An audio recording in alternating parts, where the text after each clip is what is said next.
too, thanks. Hey, Lisa, can you speak? Yes, hi.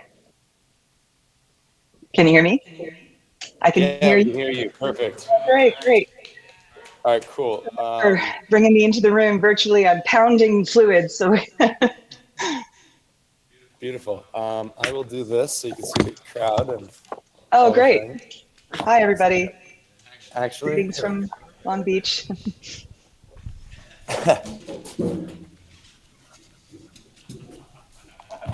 you're gonna have your own seat. I don't know if the angle's good. Angle works? All right. All right, the floor is yours. Excellent. Good afternoon, everyone. Hopefully you're feeling full, refreshed, and ready for this awesome panel. Excited to be here today with some amazing experts here. We're going to be talking about synthetic data as a mechanism for feeding AI development. So I just want to first start off, I want to introduce myself and the topic, and then we'll ask each of the panelists to introduce themselves as well and where they're coming from. My name is Spencer Ward. I'm coming from Elevance Health, colleague of Stephanie, who just gave an awesome speech before, or talk before lunch. And I manage our data and AI innovation programs, including the Digital Data Sandbox. We do several initiatives in synthetic data today. May chime in with some perspectives, but largely just putting some questions to this awesome group with some very diverse perspectives on the utility of synthetic data. And then really, what are we talking about when we're talking about synthetic data? So let's just define that real quick. So the Alan Turing Institute says that synthetic data is data that has been generated using a purpose-built mathematical model or algorithm with the aim of solving a set of data science tasks. And this definition is a little bit different. Sometimes when you talk to folks, they'll say that the idea of generating synthetic data is really creating mimic data or mirror data. And this is a little bit more focused on function and focused on utility, and obviously the intentionality of developing it for a particular purpose or set of outcomes. We're not going to get into how synthetic data are necessarily generated unless anyone wants to get into that today. But I just want to let everyone know that this is not new. Synthetic data has origins dating back to the 40s. Two notable mathematicians came up with this through their Monte Carlo methods. And have now enjoyed the limelight in more recent discussions when we're talking about generative AI. So that's me, that's the topic. Lisa, you're next in line, so if you can hear me, feel free to come off mute and introduce yourself, where you're coming from. There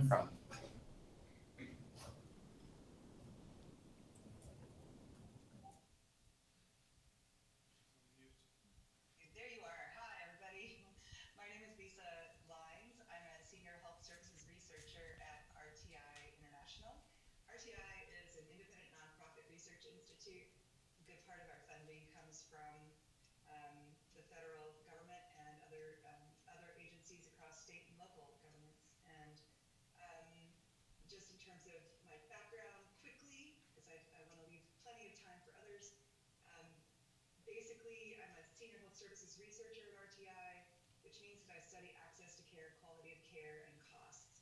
And I direct the RTI Rarity Project, which is an AI-powered approach to social risk adjustment. So RTI Rarity risk scores and our data have been linked with RTI SynthPop, which is a synthetic population that we've been developing for over 10 years now. And we link with other data resources to answer key questions about health equity, health outcomes, costs of care, access to care across all these agencies, as well as in the private sector. I'll stop there. Thanks. Awesome. Thanks, Lisa. Thanks, Lisa. We've got a microphone right under you there. Oh. On the bottom. All right. Yeah. So my name is Chen Gu. I'm a professor of computer science at UCLA, leading the Artificial General Intelligence Lab at UCLA. And I'm also a director of AI research at ByteDance, leading a team on AI for drug design. So it's really my great pleasure to be here today. And so in my research, I have been working on several different projects generating synthetic data and then evaluating those synthetic data for different purposes. One of the projects is using diffusion model to generate synthetic EHR data. This is a collaboration with Optum Lab, belonging to the United Healthcare. And the other project we've been working on is using diffusion model to design antibody based on the antigen information. So this is also sort of a synthetic data generation because we want to design the protein sequence based on the sequence and the structure information of the antigen. So yeah, I'm more than happy to share more information during this panel, and also would like to learn from other panelists and also audience here. Thank you. Hey everyone, I'm Skylar. I lead the data science team at a mental health company called Health Rhythms. Really, we are looking to use all sorts of signals, particularly passively collected data from mobile phones to help track symptom severity over time. And we have applications in clinical trials as well as routine care for patients. And my use of synthetic data is largely very small. I said before I was invited to this panel that I mostly have hot takes about synthetic data, and that I think in my routine use, we have to be HIPAA compliant, and so we have access and a legitimate reason to see real data. And I don't think that we should shy away from using the real data, because creating a problem of having to generate data in the middle of trying to build a model, I think often is trying to solve a harder problem on the way to solving the problem you actually care about. But that being said, I think we're going to dig into a lot of interesting factors to this and get to the bottom of when should you be using synthetic data. Absolutely. Skylar, if you want to hold on to the mic, because that's a great place to start. I think even just based on the conversations that we had today, part of the question is, well, when is synthetic data a good fit? And then obviously, when is it not? And if we're using data in a privacy-preserving way, HIPAA-compliant de-identification protocols, privacy-preserved computation, then is really where does synthetic come in the mix? And I think part of the conversation is that we're creating this arsenal, having a tool in the tool belt to be able to pull depending upon the use case. And for that reason, synthetic has a lot of plays, and we'll get into some of those. But I think just to start out, from your perspective, Skylar, given the fact that you're not necessarily a large proponent, but when would you see synthetic coming into the mix for you and your team, even today?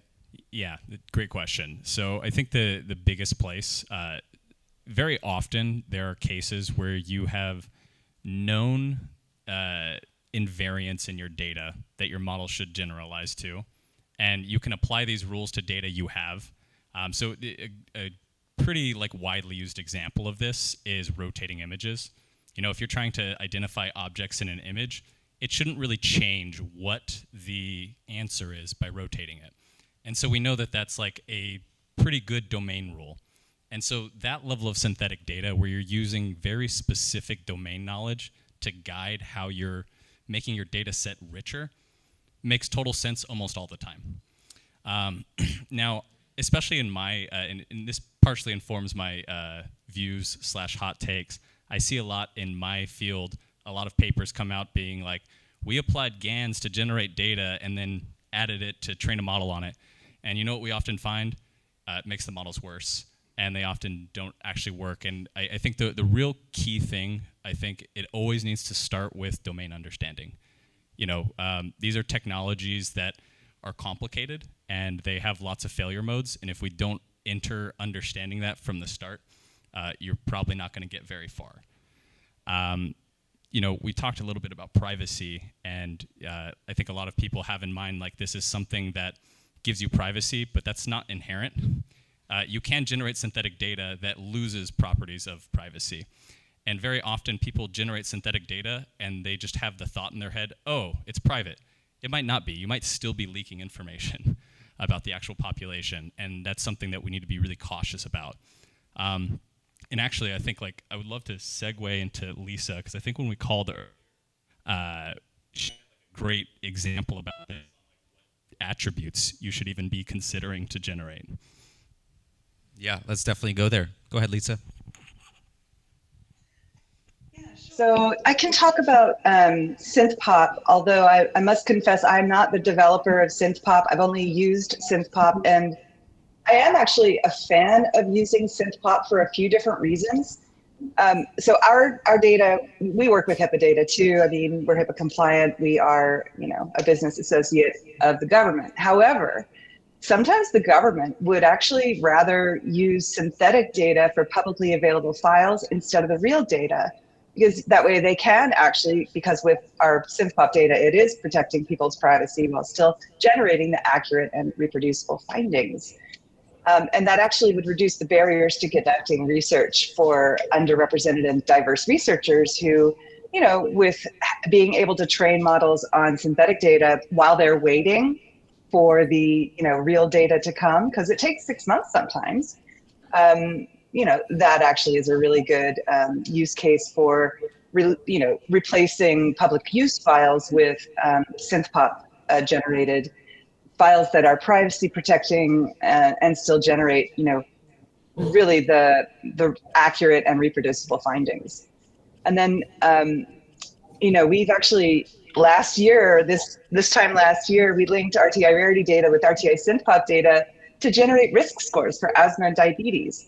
The Trojan AI team from USC, actually, I don't know if Saurav's on the line or anything, but I know that, it was a really interesting sort of, exercise in using area level data linked with, exactly where people are actually living to understand, spatially, where is the risk for asthma or diabetes highest. And if you can think about targeting and how we want to be efficient in targeting our interventions for things like screening and things, we could, we propose paying doctors more to screen people in who live in zip codes that are known to be higher risk for underdiagnosed or undertreated asthma and diabetes. And just one more example, if I may. So if I may just share my screen real quick, because I just want to show you, one of the other use cases for us. This is a synthetic population household viewer. Hopefully you can see this okay. Can you hear it? Can you see it? Is it coming through? We cannot see. It's just black. Just black screen right now. Yeah. Oh, that's too bad. Okay, well, tell you what, maybe after this we can try to follow up with a link or something. But the SynthPop viewer, basically the use case there, we're going to be helping a big grantee for the Office of Population Affairs. They have Title X family planning clinics. And so we've developed a score using social determinants of health data to predict where the risk is highest for unintended or adverse sexual and reproductive health outcomes. And that allows somebody like a Title X grantee to figure out maybe where should I be putting my next clinics if I've got an expansion fund and I can put a clinic somewhere where I know the need is greatest. I also want to make sure that there are actually people living there, So you can use something like SynthPop Viewer to make sure that there are actually, people there, and you can stratify by race, by income, by age, sex, and really get an idea of exactly where people are living spatially, rather than just sort of randomly guessing about where to put something like a new clinic. And I'll stop there. That's great. That's great. Thank you. So already a couple themes sort of emerging, right? Kind of what we're hearing is, number one, if there's an imperative or if it's a preference, especially from a regulatory perspective, to be using synthetic, that's one option. The other that we're hearing is sort of an accelerant. So if you need a place to get started and you don't necessarily have those brokered relationships, even with providers or health systems or others that have these data repositories, perhaps a really great place to start would be going synthetic. Chin, if you want to go into maybe the project that you referenced at the beginning, kind of unpacking that a little bit about what that actually entails. Sure. Yeah, I'm happy to share. Maybe I can start with the project we are collaborating with Optum Lab. So in this project, we want to generate a synthetic EHR data because I think the main motivation of this project is we don't want to use any real EHR data as a training data to train the machine learning model, because there's a high risk that if we use the original data, the real data, then there's a risk of leaking the patient information, especially those confidential private information. But we still want to build a model And in order to tackle this problem, what we are doing is, as a developer, we still can access some real data, but we are not going to use this data to build the final model. So instead, we use a diffusion model to generate some synthetic data, which is very similar to the real data. But there's always actually a dilemma, because if we want the synthetic data to be, for example, sampled from exactly the same distribution of the real data, then there's a still very small probability that you may generate a synthetic data. We think it's a synthetic data, but actually it appears in the real data. And this is called data leakage. And we need to make sure this case is not gonna happen. Otherwise, the data will still be leaked. And on the other hand, if we want the synthetic data to be to not exactly the same as the real data, then there's a possibility that the synthetic data we generate, the distribution or in terms of statistics is very different from the real data. Then if we use this synthetic data to build a model, the model is very biased towards the synthetic data rather than biased towards the original data. So we need to find a good trade-off between first of all, the compatibility with the original data diffusion, and the second, the data do not leak the original data set or original data point. And in order to achieve this trade-off, we propose to use a so-called discrete diffusion model because of the nature of EHR data. You know, EHR data contains SAD9 code, and it's very sparse, and there are a lot of missing values.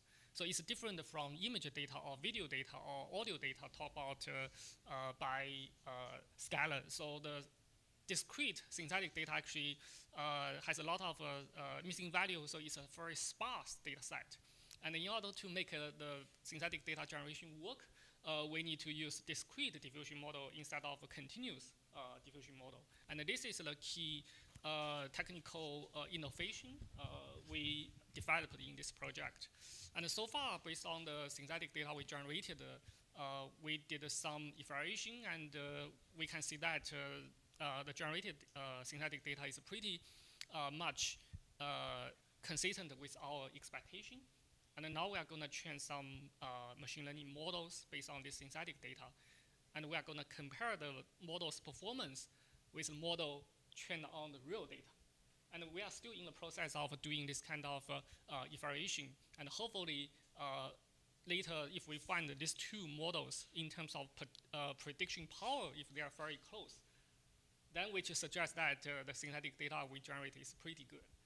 And the next evaluation is we want to do some kind of so-called membership attack inference to make sure from the synthetic data we generated, if someone using membership inference attack, which is a technique in the differential privacy community, they want to make sure that from the model's output, attacker cannot tell whether a specific data point is used or not used in this model training. So this is the last step we are going to take. We haven't reached there yet, but yeah, this is pretty much what we have done so far.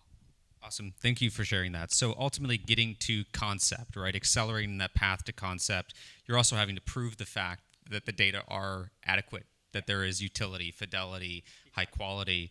So there's these thresholds to pass. And I think what you're touching on, which is interesting, and Skylar, you may have this take, is that, you know, ultimately with the complexity of healthcare data, right? We're talking about medical ontologies, formatting standards.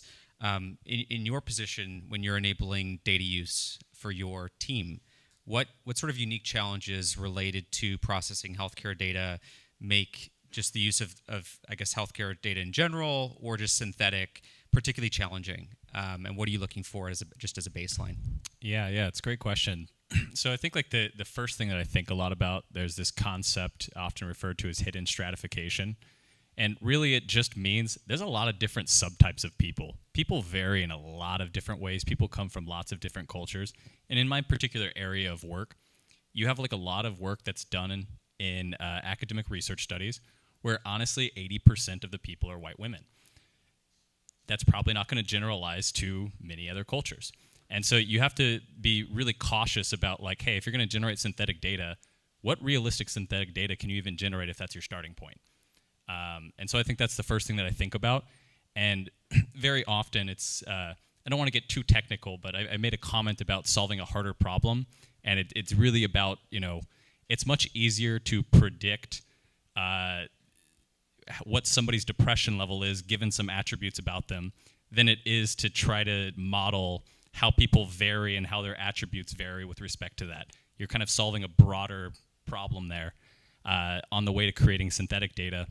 And you have to really ask yourself, can I actually model that well? And when I look at it, and I'm working with a lot of smaller data sets, my answer is a pretty resounding no. And so I don't even go that route. The places where our models kind of fail are places where we don't have much data. And I don't think the answer is trying to create synthetic data. I think the answer is let's go into those communities and get more data about those people. Great answer. Lisa, do you have a perspective there? I totally do. Yeah. Thanks for asking. Yeah, one of the things that's kind of a bit of a dirty little secret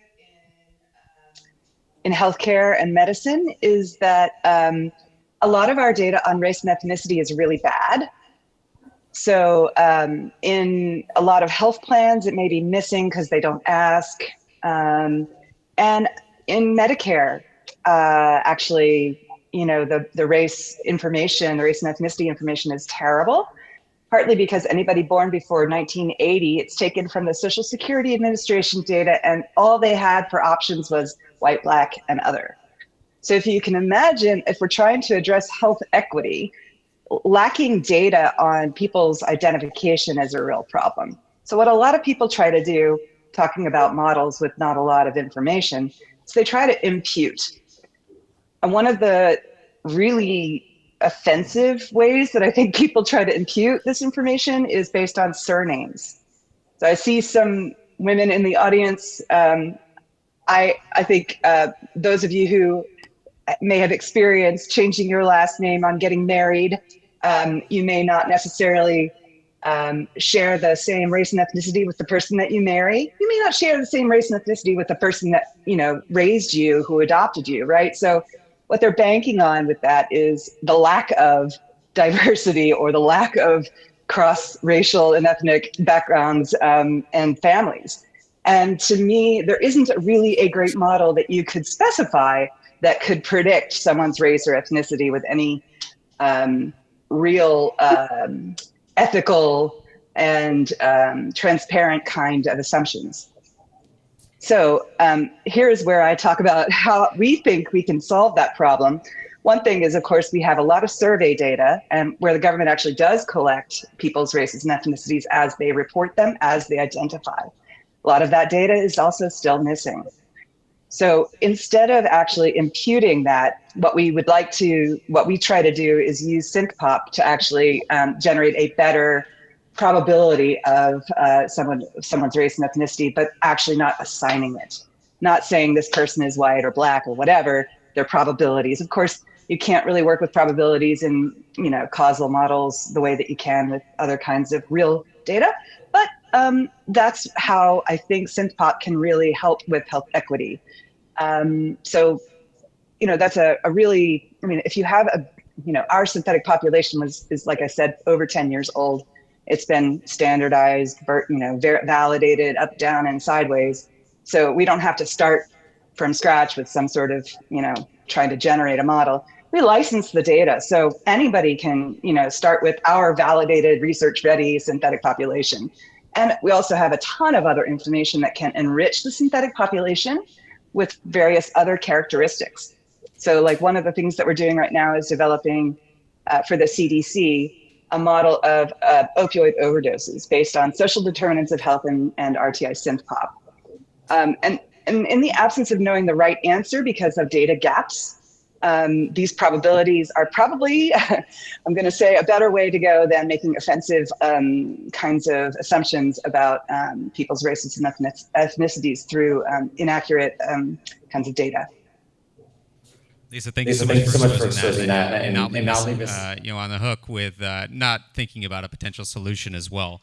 When this collides with public health, obviously incredibly important. I think where I want to go next is talking about sort of what needs to be true in order that we sort of repair these foundational elements, whether it's the real data itself being used in a privacy-preserved way or unlocking for synthetic.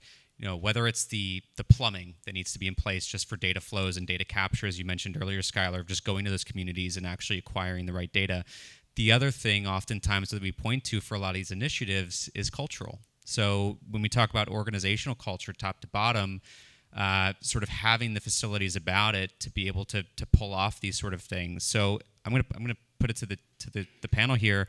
If you were leading an initiative, and perhaps you already are, focused on delivering, let's say, synthetic data, but any data for your business, what would you hope stakeholders and individuals would grasp regarding specifically synthetic data's applicability, and why should they care? And then I would say, how are you going to guide organizational trust in this capability? That's where, if we want to have some conversation just about the cultural aspects of enabling a data culture. Maybe I can go first. I think this is a great question, and like other products, if you view synthetic data as a product, right? So in order to deliver the product, or even before build the product, I think the most important step is to do some user studies. And so back to synthetic data generation, I think for different application scenarios, the users of this synthetic data, they may have different preference, or they may have different requests.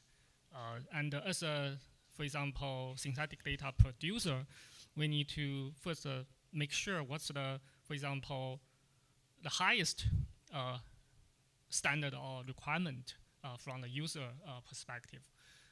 Let me use the EHR data as an example. So this is, I think, a very good example to show that why we care about EHR synthetic data generation, because when we talk to the people in Optum Lab, they, in order to, for example, share the data, the original EHR data with us, we need to go a very detailed approval process. It's not like they send us an email with some attachment. It's not like this. So we actually have went through a very detailed training, and also a lot of protocol and a lot of approval up to the very high level.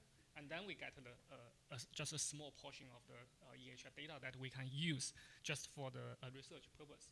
So this definitely shows the importance of preserving the confidential information for the for whatever stakeholder, and we cannot cross this red line, because if we leak the information, or if we, for example, misuse the real data, then this will totally destroy the mutual trust, and there's no other further collaboration. So I think this is also related to culture, because the goal of synthetic data generation is to help us to build a better model or deliver better services. But at the same time, if we have to achieve this goal by sacrificing certain like a privacy or certain standard, then this will be totally departing from the original goal. So I think certain kind of regulation, no matter at the company or organization level, or even at the state or federal level, will be crucial. And we need to strictly follow those policies, regulations, or laws when we do this kind of very, privacy critical or even safety critical synthetic data generation. So in other words, in order to, back to our question, I think no matter culture-wise or legal-wise, we need to first understand the need of those organizations who are interested in generating synthetic data using AI technology. And then after a very thorough examination of this need, then we will propose certain solutions or plans that if we carefully execute this plan, we will lead to the destination. So that's my view of my answer to your question. Yeah, appreciate that. Scott, please. Yeah. So yeah, great answer. The thing that really sticks out to me a lot, and I think this is, if I were to like lead some effort around this, what would I want to do to build trust? The key thing I think about, and it's not an easy thing to do, is really understanding what the limits of the synthetic data are. Your synthetic data is not going to answer every question accurately. And so, coming back to that idea I gave about hidden stratification, we have just pages of examples where AI trained on real data like fails when applied in like a real healthcare setting. And there's lots of reasons that that happens. And a lot of it is because there's really complicated relationships that we're totally unaware of. There's a lot of unknown unknowns in the data. And those unknown unknowns, you don't know whether those relationships transfer to your synthetic data. And so you have to be really cautious about what are the types of questions that we can actually answer with this data. Because if somebody goes to start use this synthetic data expecting that they're going to answer a certain type of question, they might make an inference from that data that doesn't apply to the real world. And that's where you're going to lose trust, I think. Yeah, well said.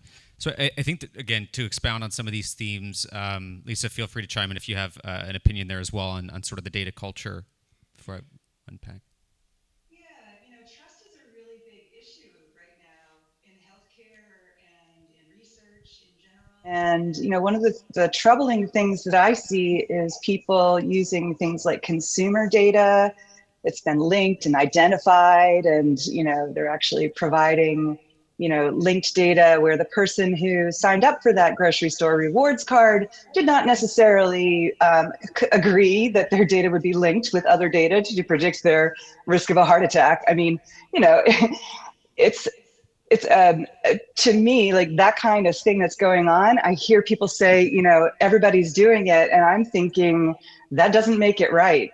That's kind of ruining it for me, because as a real researcher who has to go through IRB approval and collect data in an ethical way and link it in an ethical way with disclosure and consent, they're kind of ruining it for us, because people don't trust that their data will be taken care of and not linked in ways that they don't really want their data to be linked. So, I think synthetic data has a role to play there too. I mean, if you think about it, response rates to surveys, some of the big national surveys that the government fields across the entire US every single year, like the Medicare CAPS survey, the consumer, it's about patient experiences. I can never remember the acronym, but the response rates for those surveys are down to 25% or so.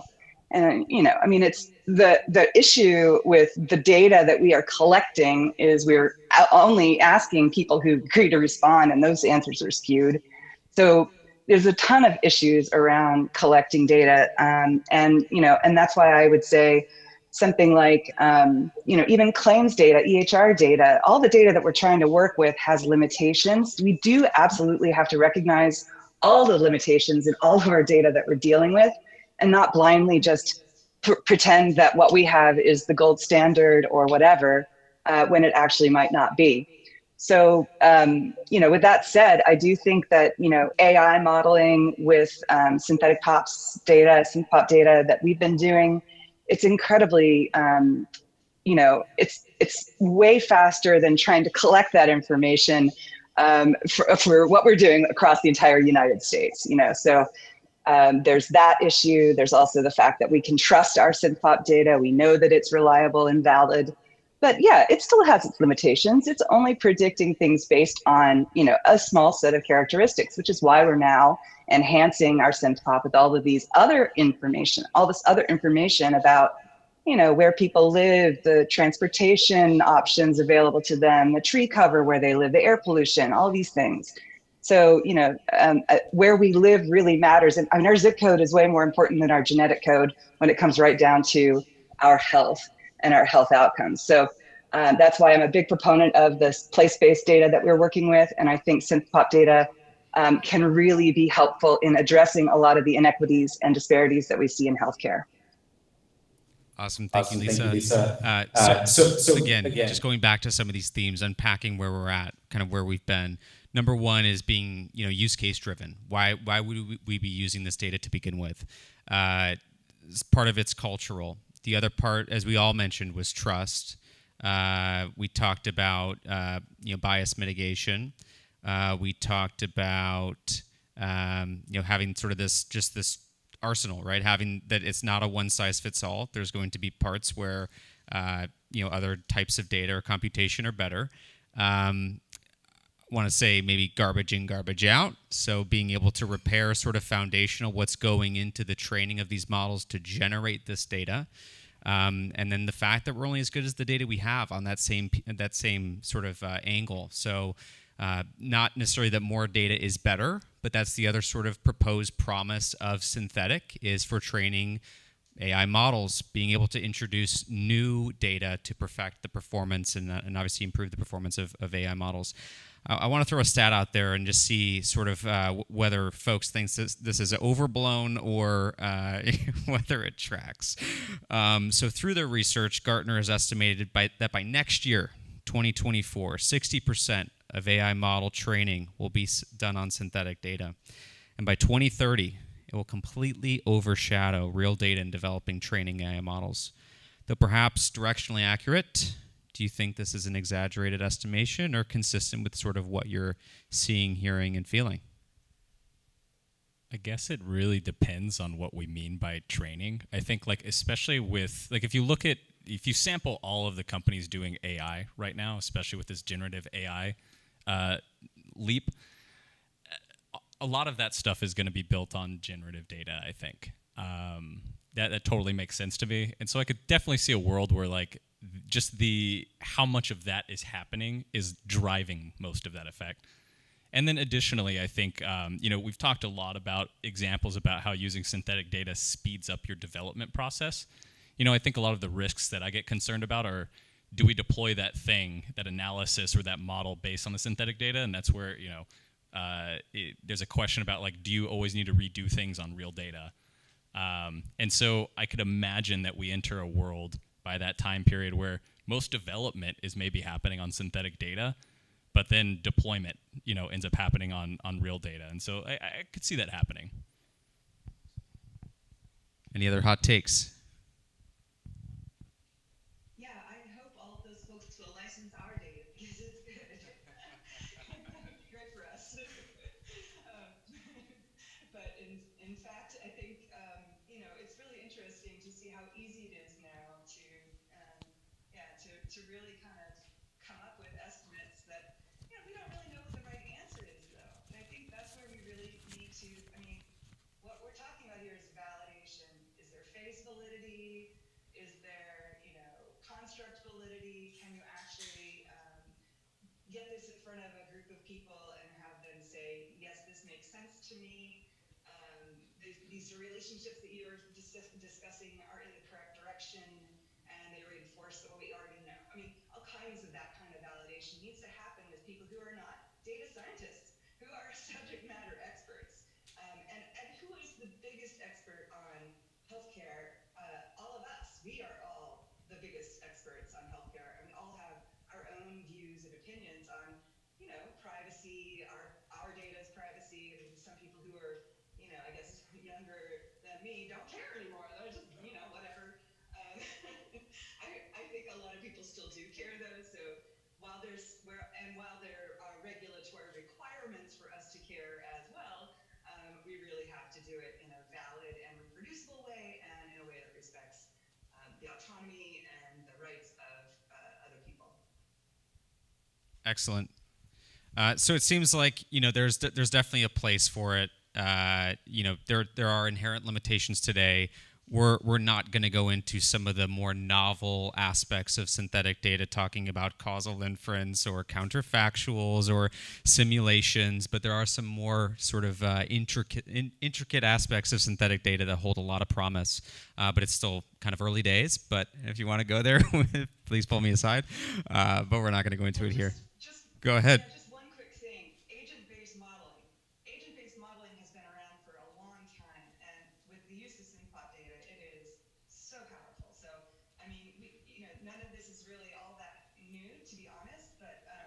maybe the new capabilities in our computing power is really what is new. And now we have the ability to really do a lot faster processing, a lot less manual work. So it's a really great time to be a researcher right now and a data scientist.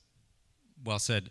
All right. Any last thoughts as far as predictions or anything you're really excited about just in the space?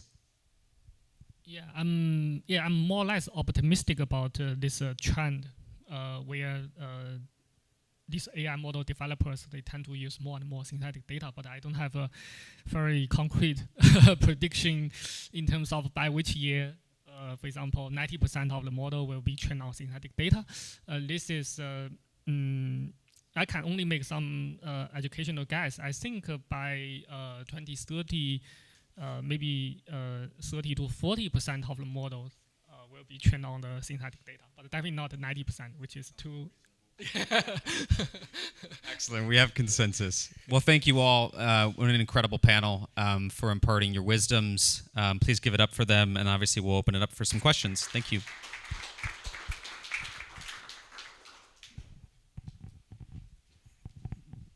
Hi, can you hear me? Hi, maybe each of you can address this question. The physiology of each patient is different. Every patient starts with a baseline of their own set of medical conditions, whether that's 2 or 3 or 5 or whatever. How can you talk about the legal implications? I know you're not lawyers, but maybe you have some experience with it of using synthetic data as far as how that affects the outcome for patients. That's the first question. The second one is if you have clinical trials, or if you're trying to use synthetic data for that, what are the implications for clinical trials? Because AI is supposed to make that process much shorter. If you can get to an answer about whether a treatment is viable and should be pursued within 1 or 2 or 3 years instead of wasting 10 years, how does that synthetic data do that?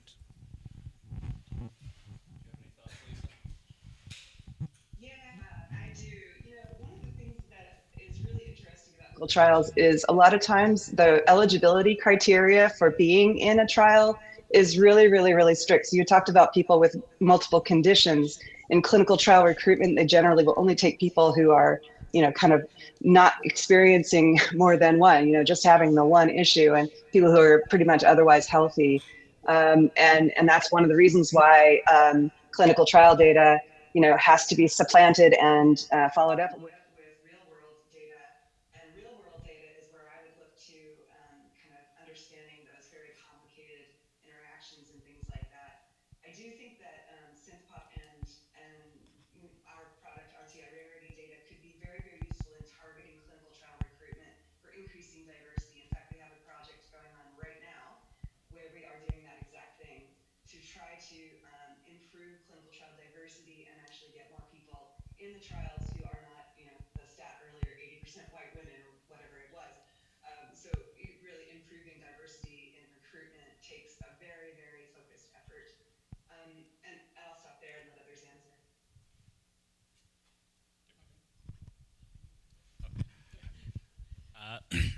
Yeah, so I think to your first question, this kind of connects back to what I was saying about I don't know if we can trust like deploying things based on synthetic data.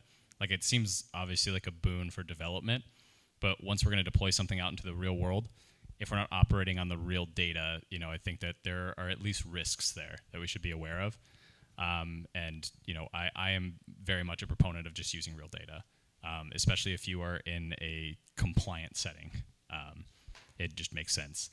And I think a lot of the cases where synthetic data makes sense to use are often in places where you don't actually like have direct access to the data. You're in an academic setting, you're some third-party partner, and there's risk to sharing data with you. And so then synthetic data kind of opens the door there to get more innovation, so to speak.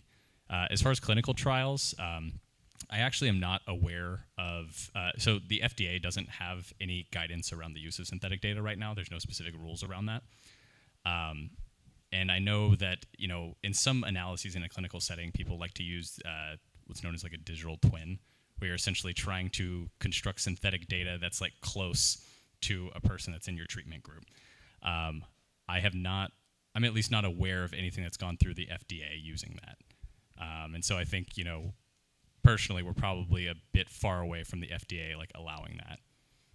Yep, fair enough. And just to piggyback off that, because I was going to go the same way, I think from a lawyer perspective, the legal lens on this largely is based on sort of HIPAA definitions of de-identification. That's sort of how we're borrowing this into the synthetic world, sort of the thresholds of acceptance.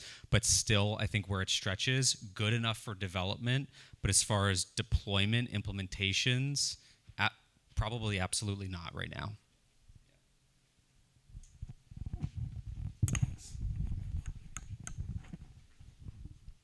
Hi, it's a great topic. So I've heard a little bit of happy path in certain applications, but what I'm looking at is if you have thought a little bit about machine unlearning and the challenges behind that. Can you repeat the machine what learning? Unlearning. Oh, unlearning. I can answer that question. Yeah, so machine learning, I think, is it's not a new technique, but in the era of large language model, I think this technique becomes more and more, receives more and more attention because, for example, GPT model or ChatGPT, it was trained on a huge amount of data. But if you want to remove the information of certain data point, then people propose to do machine learning.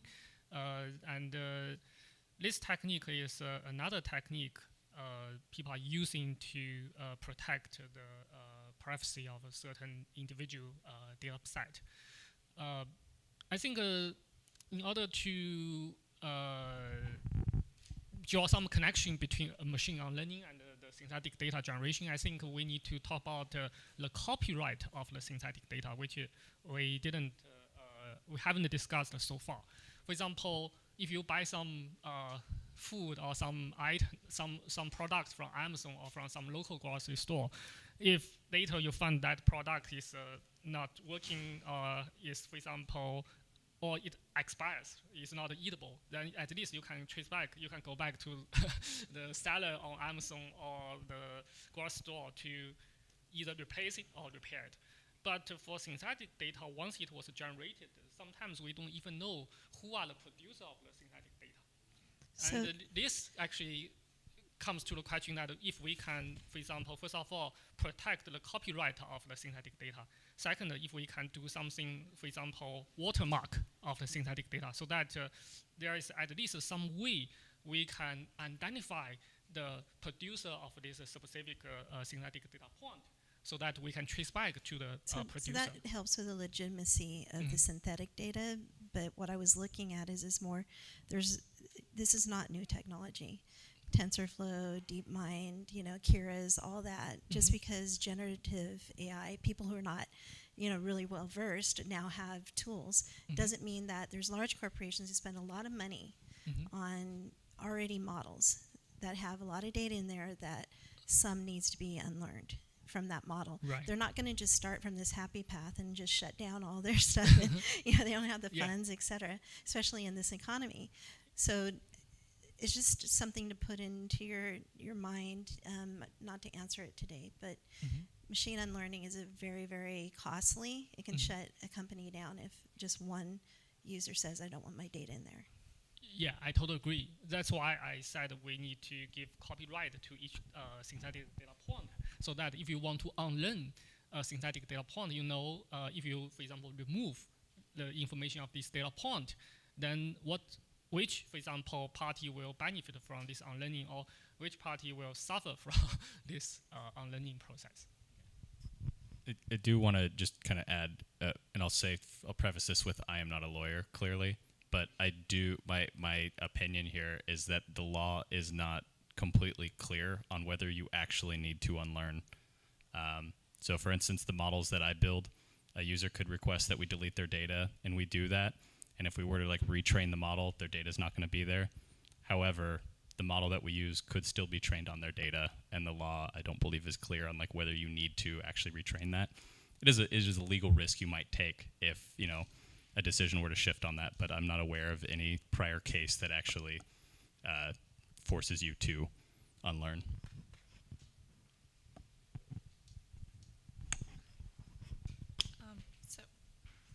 Hello, sorry. So I heard somebody mention that they're developing their own synthetic data, like EHR data, and the one EHR database that I know of is Synthea. And I was just wondering if you can comment a bit about how you think your model or what methods you're using to develop the new synthetic data compares to something that's already out there, like I think Emerge and Synthea. Sure. Yeah, so there are a lot of models out there which can, for example, generate synthetic EHR data. So one of the model is called the EHR diffusion. So it's a diffusion-based model which can generate a lot of synthetic EHR data based on real EHR data. But there are a lot of limitations in these existing models. First of all, they do not consider for example, the specific features of those synthetic data, such as missing values, or if you calculate the statistics of EHR data, it's a heavy tailed data. So there are many SAD9 code that will only appear in a very small number of EHR records. And this kind of data diffusion features need to be considered when we want to generate very good high quality EHR data. Another limitation of existing method is it's a very time consuming to generate the EHR data. So for some models, it takes maybe 1 hour, A100 GPU time to generate a single data point, which is a huge yeah, so which is like a huge cost.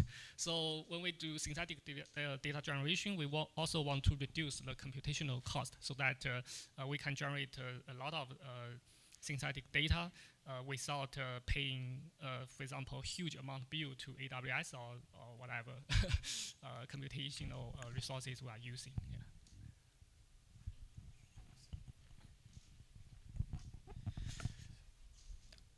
I'm a little bit curious as if there's any like technical hypotheses on specifically what Sky was saying about like training a model on synthetic data and then deploying it on real. And that specifically, I'm wondering if anyone's studying like what happens if you take synthetic data and maybe pepper some real data in, or if there's anything that you can do in the model building and training phase to mitigate the risk of either overtraining if you're training a model on real data, or the model not being completely accurate if it's trained on synthetic data. Yeah, that's a great question. I just want to check. Do you have anything to say on this, Lisa? Yeah, I like to do cross-fold validation, K-fold. So yeah, I can usually see if there's anything going on overfitting wise, and we do get incredible performance out of our AI models. Like we can explain 99% of the variance in area level drug overdose mortality rates. And all we've got is SDOH data, so, and some demographic data too. But I mean, these models can be incredibly powerful, and we're using just area-based data. So now when we link those data to real people data, we can actually account for all of the baseline, background, community level risk that person's experiencing in the neighborhood where they live. Then all that's left when we look at our models of the results from an intervention, for example, all that's left is the individual variation. So that's the kind of way that we tend to approach using these kinds of models. We have a ton of different projects in this space, so happy to talk more, but I want to leave, I know we only have about 5 minutes left, so. Yeah, I'll just briefly say, really it comes down to making sure the way you're evaluating is aligned with what you care about. So as an example, I see there's a lot of like scripts you can find out there on like how to train a model on generated data. And like subtly, a lot of these are like evaluating the model on the synthetic data. And it's like, I look at that and my eyebrows go really high. Just because, realistic, what are we doing there?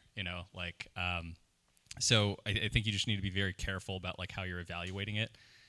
I have seen a lot of efforts of people mixing synthetic data with real data.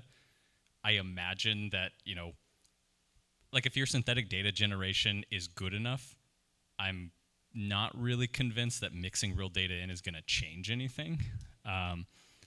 But the big if is it good enough? And so yeah, but I think it's an empirical question, and I think there's a lot of papers in this space that do try to do that.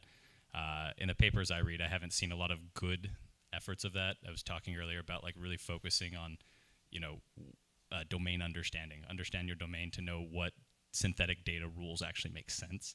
And I unfortunately don't see a lot of that in my space.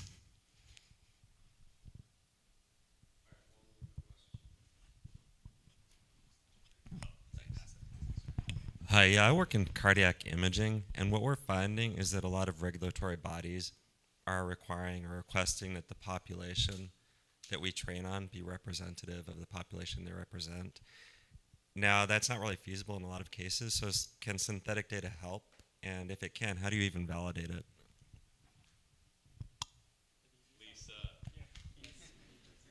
Sorry, before you answer the question, can I just add to that? Because it's exactly the question I was going to go to. And Lisa, this is kind of directed to you.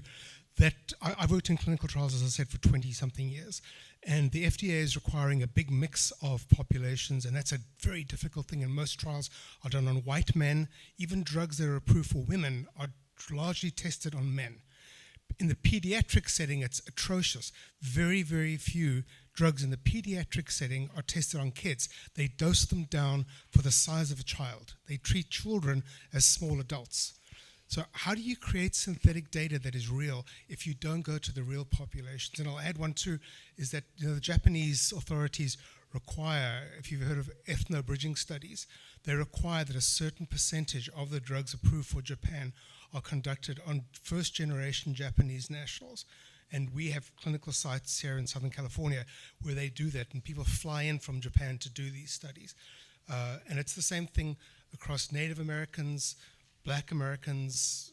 It's a very ethnically simplistic body. How do you create synthetic data that matches the population, to exactly your question there? So, I mean, honestly, I don't know that synthetic population is the right approach to that problem, because I think you really do. Tyler, you really do need real world data for some questions like, will this drug work in people, of different racial and ethnic backgrounds? What I think SynthPop can help with, or in my case, SynthPop, RTI SynthPop, and RTI Verity, especially linked, those two, we have a lot of information on where people live who fit various characteristics. So, if you really want to try and improve your clinical trial diversity, you have to engage with people, in language that they can understand. You have to motivate them. It requires a lot of good communication. Communication science is the thing that we do at RTI. It requires, a lot of really deep thought about how to design a trial so that you can include people and not leave people out. So I know that that's a really big challenge in clinical trials, and I know that a lot of us at RTI in our health solutions group are engaged in trying to help with that with our data. So come talk to me. Yeah. So I want to add something to your question. So I think in order to generate synthetic data which follow the real population, we at least need to have certain real data that follow this kind of population, because we cannot generate synthetic data from nothing or from totally misleading biased subset. Even the subset is from real data, but if it's not unbiased estimation or unbiased sample of the real population, then the synthetic data we are going to generate will also be very biased towards that subset. And there's a technique called controllable generation, which is a relatively new technology in AI. Because if you have some prior information about the real population, then you can inject this prior information during the diffusion process. And I think this can, to some extent, alleviate the problem of you do not have enough real data, which is unbiased or uniform sample of the population. But as long as you have, for example, I know in, for example, Southern California, the population how many people are Hispanic, how many are, for example, white, how many are Asian. If you have this kind of information, you can use this information as a pry. And I believe this technique might be useful to tackle the problem you raised.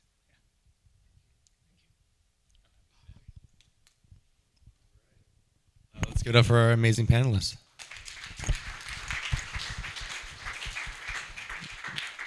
Thank you all. Now, next up, we have an amazing panel discussion on mental health with some fantastic innovators. Let me see if they're in the room. So give us 1 second. I think they're outside talking.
Hello, let's see if it works. Oh, is that my water? No, that's not your water. This is. Yeah. I just put here. I'm gonna just.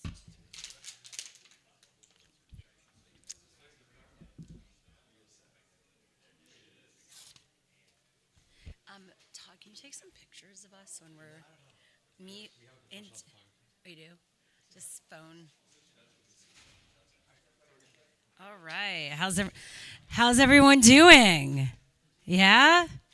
Yeah, let's wake up. It's that time in the afternoon where the slump starts, right? So let's, get the energy going. I'm super excited for this panel. It's something that is near and dear to my heart. I'm Shira Lazar, as you can see from here. I am the founder and CEO of a media brand called What's Trending. And so we cover digital culture and social media trends. But through my journey in the creator economy world, I hit a lot of burnout and dealt with my own mental health issues, which led me to starting a company called Peace Inside Live. During COVID, we are an experience agency for well-being.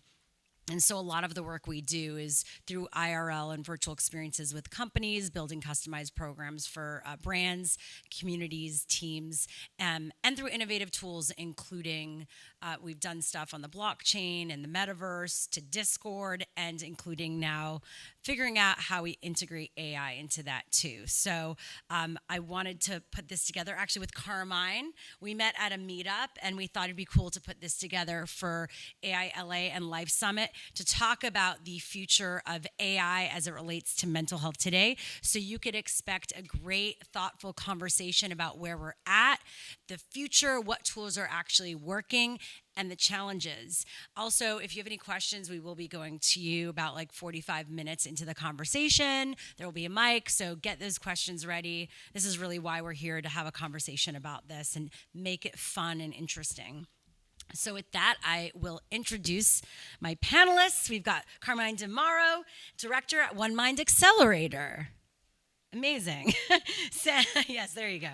Sam Tabone, partner at Empath Ventures. We've got Skylar Payne, head of data science at Health Rhythms, and Julian Soros, CTO and co-founder at Flowly. So to get into it, while I did mention your titles, I do want to hear more about what you're currently doing and why AI and mental health is something that you are interested in right now. What's your entryway, Carmine? We could have it a bit louder, maybe. Hello. All right, there we go. Yes, I'm Carmine DeMauro. I'm the director of the One Mind Accelerator. It's part of One Mind, which is a nonprofit in the mental health space. It's been around for about 30 years. We do a lot of different things related to mental health. So we fund scientific research, we fund media projects, we have a big workplace mental health initiative, and the thing that I lead is the accelerator, where we invest in pre-seed, seed, Series A, sometimes even later companies. And we give each of them $100,000 in the form of a SAFE, and then we take them through a 10-week boot camp up in Menlo Park and also virtually. It's a hybrid program. And AI is obviously a big focus for us. So we did our first 11 companies this last spring, and at least 3, maybe 4 of the companies had like a focus on artificial intelligence. And so for us, it really comes down to precision psychiatry. How do you shorten that time frame from onset of symptoms to diagnosis of what's happening, and how can you use data to do that? Which is the second point, which is data. Measurement-based care in mental health is almost non-existent today, so there's very little quality data. That's starting to change, but that's another big thing for us too. So companies that are facilitating data for some of these AI models to use, and then also underrepresented communities. So there's a big aspect of this where, depending on the data that's used to train the models, they're not going to work for everybody. And so we're looking at companies that are looking to solve for those problems, specifically in the mental health space as well. Amazing, thank you. And thanks for helping me put this together, Carmine. Sam, what about you? Test. Hi, I'm Sam. As Shira mentioned, I'm a partner at Empath Ventures. Empath is a fund that's based here in LA that invests in frontier neuromedicine solutions. And so mainly the companies we invest in are trying to solve complex problems around mental health. And a lot of them are biotech companies. So my background is in drug discovery and development for neuropsychiatric disorders. And like you mentioned, precision psychiatry is at the top of my priority when it comes to looking at solutions for mental health. The other thing that I'll probably be bringing to this discussion is a little bit of a biological lens. So artificial intelligence and computational tools specifically can be applied to biological data in ways that help us better stratify patients for clinical trials, which leads to precision solutions for patients. The other thing is looking towards new biomarker development and other types of tools used to identify new targets for mental health, whether that be from a pharmacological perspective, like developing a new drug, or from a modality like a device to help ameliorate these symptoms. AI is incorporated into a lot of different elements of this process. So it's great to be here. Thanks for having me. I can't see you really. Yeah, I'm right here. Okay. But yes. Skylar. I'm Skylar. I head data science at a mental health company called Health Rhythms. And really, Carmine hit on the head with saying measurement-based care doesn't exist. Largely, we're trying to make it much easier to adopt by giving you measurement that everybody has that's in their pocket every day. So we use a lot of data from smartphones to try to estimate the trajectory of somebody's symptom severity for various conditions. And we kind of deploy that both in clinical trials to help you understand who's responding to your drug, why, et cetera, and then also like in healthcare to really power measurement-based care. Hello. Oh, hey everyone. Julian Soros, co-founder and CTO of Flowly. We're an app or platform for chronic pain, addressing both the pain as well as its comorbidities of anxiety, depression, disordered sleep. We address this through virtual reality and something called biofeedback therapy. And through that biofeedback therapy, we're actually collecting a lot of real-time data around heart rate variability. So we're always thinking forward about how we can use that data in a more artificially intelligent way to either be predictive, not just reactive to our users, as well as thinking about, thinking of this as a digital therapeutic. A lot of the way you can actually get the most out of a therapeutic is actually making people engage with the platform, actually using it, thinking through also how AI can be used to increase engagement and ultimately increase efficacy as well. Was the AI thing as part of some of your companies that was always there in the foundation, or was it just recently, the past year or so, being this buzzword and phrase that you said to yourself, oh, we need to integrate this now into it? Yeah, for us, it was actually from early on in the inception. We were actually working more on training applications and entertainment, and we wanted to be able to sense how people were feeling and adjust the content we were making to make them feel different ways. So from the very beginning, we wanted to make our software intelligent and reactive. I think the limit of being an early stage startup is that you're limited in the data that you have. So being able to actually use that data in a meaningful way is something we're still working towards. Yeah, let's get into that data, where you're getting the data. I think that the fear, including when you're talking about mental health, is if, depending on where you're getting it, that becomes the path in terms of how you're solving these problems. And so how are you each looking at data when it comes to AI and the future of mental health tools? I guess I can start. Right now, we're just collecting data from our own users using the product. So we're not yet buying data from other people and sourcing data because the data that we generate is very specific to our experiences. So specifically real-time heart rate variability data and things like that. So we're not really able to source that from other sources. Skylar, head of data science. So this is something that you're I think very I have close something to. To say yeah, about it. Exactly. So I mentioned that we work both in clinical trials and healthcare settings, and so that's the primary way we collect data.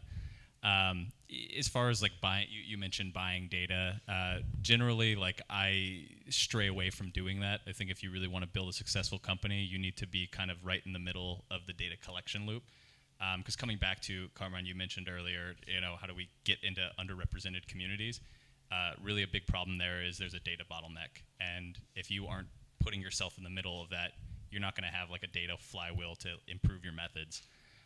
So definitely, I think there are cases where you might buy data. For instance, if you're trying to do health economic modeling to try to show hey, the interventions that I have are actually going to be viable in a healthcare setting and lead to health economic benefit. Probably you're not going to have the data for that. Insurers have that, and so you're probably going to have to buy the data to test your models. But outside of that, I think really you want to be owning the data as much as possible. And Sam, I would love your take on that as someone who's been on, as you mentioned, outside the operations side and also now investing in these companies. Yeah, and just to kind of preface a little bit again, the type of companies that we look at are usually trying to develop some kind of FDA-approved product, whether that be a drug or a device. So a lot of the time, the companies that we're looking at are doing data generation themselves, and usually this is by way of pharmaceutical partnerships. They get in on a clinical trial, whether that be the integration of their device or maybe just looking at an existing drug's performance in clinical trials and using that data to kind of stratify treatment response predictions. So for example, there are a few companies that are developing a device that's trying to, I guess, cluster the different types of neuroimaging that goes along with, let's say, the administration of an SSRI, like a typical antidepressant, and using the differences in neuroimaging to possibly cluster the different responses and eventually end up with a tool that can predict treatment response to what are now, of course, antidepressants, but looking towards the future, maybe new drugs as well. So usually just really looking for companies that are in the center of that data generation loop and not really looking to analyze, like perform a meta-analysis on data that already exists, really trying to add some new element or experimental endpoint, if you will, to the analysis. Yeah. So, Carmine, did you want to add to that?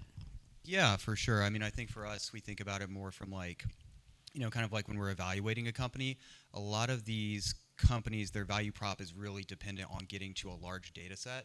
And so it's kind of like a chicken or egg thing where it's like they don't have access to the data set, so they don't have the value proposition, but then they don't have the value proposition to get to the data set and get the users. So one of the things that we're working on is getting partnerships with large hospital systems, large insurance companies, and trying to get complementary access for the companies coming through the accelerator. Very hard to get people to share their data in that way, but we're working to do some of that, and there are some people who are interested in moving the field forward in that way. So. Yeah, because I'm sure privacy is a huge thing, right? So how are we supposed to create these solutions which could be game-changing and yet dealing with the perception of how our data is being used and privacy right now? Do you want to speak to that, Carmine, and then move forward to the others? Yeah, for sure. As far as data and privacy goes, we took that really seriously with the first cohort. So we did like a whole thing on like neuroethics. We had a neuroethicist, which is its own whole field, come in and like work with the founders and develop a charter that basically all the companies buy into. And a huge part of that is, what are you doing with the data? Like you don't want, this super private information being used for commercial purposes. Imagine somebody, being marketed some kind of, treatment for depression just because, their therapist took notes that they're depressed. And that could happen in a telehealth world without the right regulations. So we vet for that when companies are coming in. Basically, we want to know that that's like a part of their roadmap is to be like an ethically sound company as it relates to privacy and data. Yeah, aside from what I mentioned already in the realm of psychiatry, when some of the companies we're looking at are using biological data, so blood samples or some kind of readout that is isolated to a cell, for example, in a way they're kind of already a little bit anonymous, but there are some elements of privacy that have to be considered. And a lot of the time, in terms of the value proposition we're looking at for the companies that we're investing in, a lot of it really does have to do, like you said, Carmine, with having access to exclusive access to a data set that they can build their product on top of. And so really depending on what the therapeutic area is, outside of psychiatry, it's a little bit easier to do this for things like neurodegenerative disease because you can look at human cells in a dish and not really tie that to an identity. But in psychiatry, it's a lot more challenging because the readouts are really much tied to the subjective experience. And so in a nutshell, I think, obviously, privacy issues around data are obviously a hot topic, and I don't think they're anywhere near close to being ironed out in terms of, how we can do this effectively while simultaneously encouraging, I guess, patients to share their data.